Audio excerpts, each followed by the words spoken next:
Em 22 de novembro de 2025, o Brasil acabou testemunhando um momento histórico: a prisão preventiva de Jair Bolsonaro, que é o ex-presidente da República.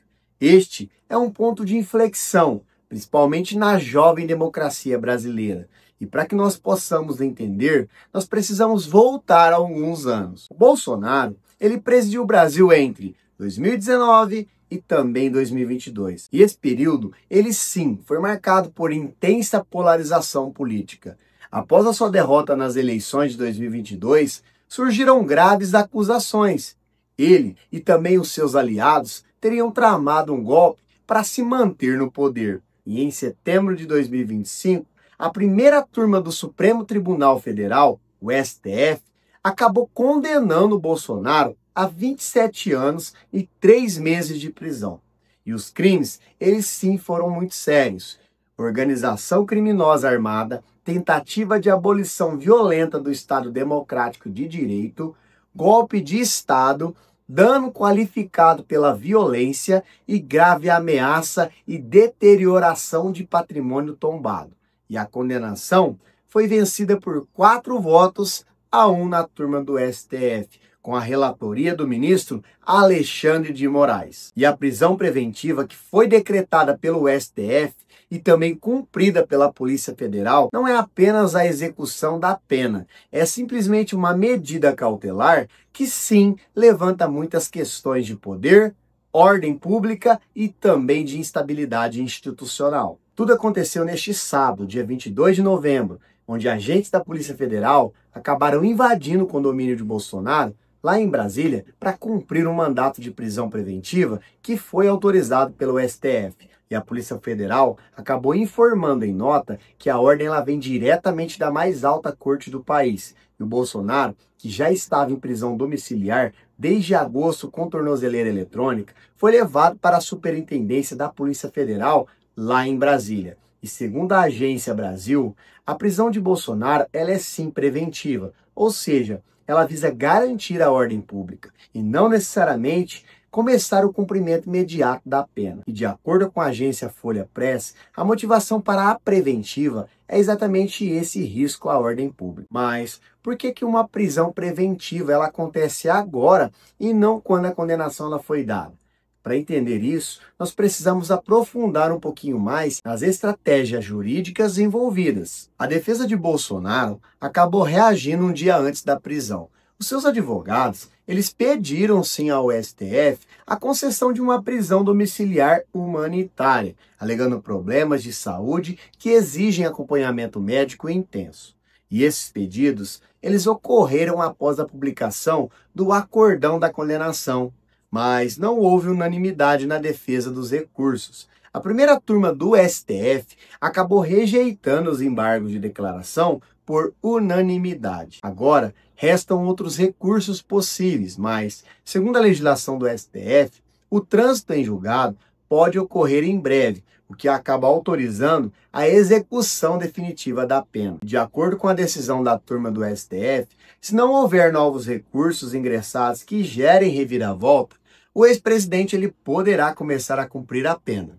Quanto ao local de cumprimento, nós temos 2 possibilidades: o presídio da Papuda, que é lá em Brasília, ou uma sala especial na Polícia Federal, conforme decisão do ministro Alexandre de Moraes. E a prisão de Bolsonaro acaba refletindo não apenas uma condenação pessoal, mas uma ruptura simbólica para a democracia brasileira, algo que só se entende em uma perspectiva histórica. E do ponto de vista histórico, nós estamos diante de um marco. Pela primeira vez na história do Brasil, um ex-presidente é condenado por liderar uma tentativa golpista.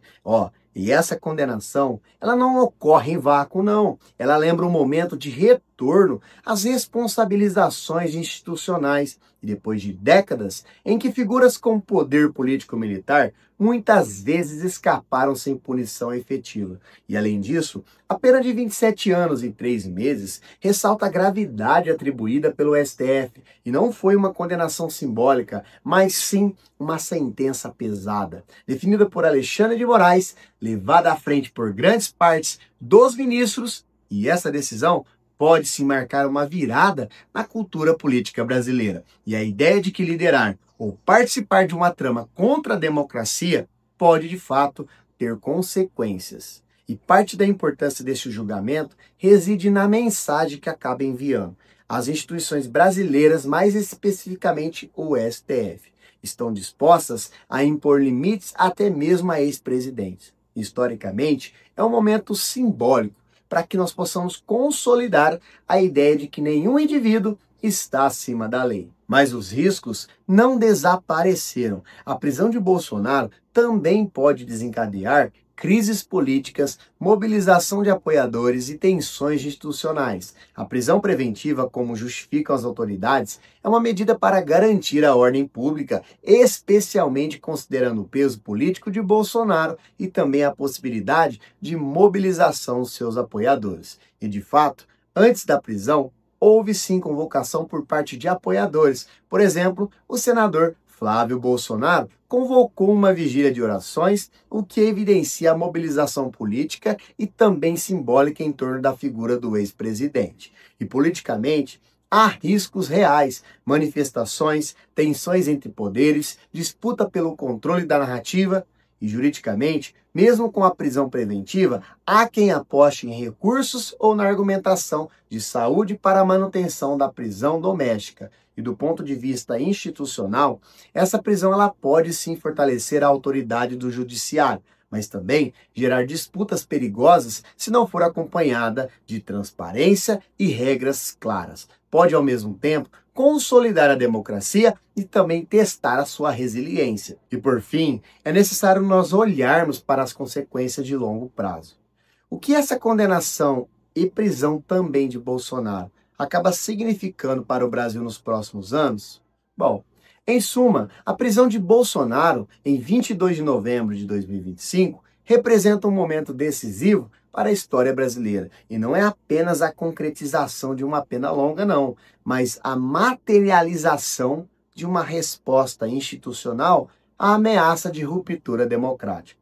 Agora, como historiador, eu posso te afirmar, esse momento ele poderá ser lembrado como um divisor de águas. Se as instituições resistirem à pressão e a execução da pena for feita com legalidade e também transparência, poderemos estar diante do fortalecimento de um precedente. E ninguém está acima da lei, nem mesmo quem já foi presidente. Mas também há alguns riscos. A polarização, a mobilização de militância, a contestação internacional e interna. A história ela estará atenta e o Brasil, mais uma vez, decidirá se caminha para uma democracia mais madura ou se reverte para antigos padrões de impunidade. E esse é o momento da justiça com responsabilidade, da democracia com firmeza, e é papel de todos nós acompanhar como cidadãos, como historiadores, como parte de uma nação que busca, sim, não repetir os erros do passado. E olha, se você gostou do vídeo, deixa aquele likezão, porque quando você faz isso, você ajuda muito o nosso canal a continuar crescendo cada vez mais e o algoritmo ele vai entender que esse vídeo é relevante e é importante para que mais pessoas possam ter acesso a esse vídeo. Não se esqueça de deixar aqui nos comentários a sua opinião sobre o vídeo, sobre o tema. E olha, se você ainda não é membro do canal, clica aqui embaixo, ó, seja membro, porque quando você se torna membro, você começa a receber materiais, vídeos exclusivos para membros. Então, olha,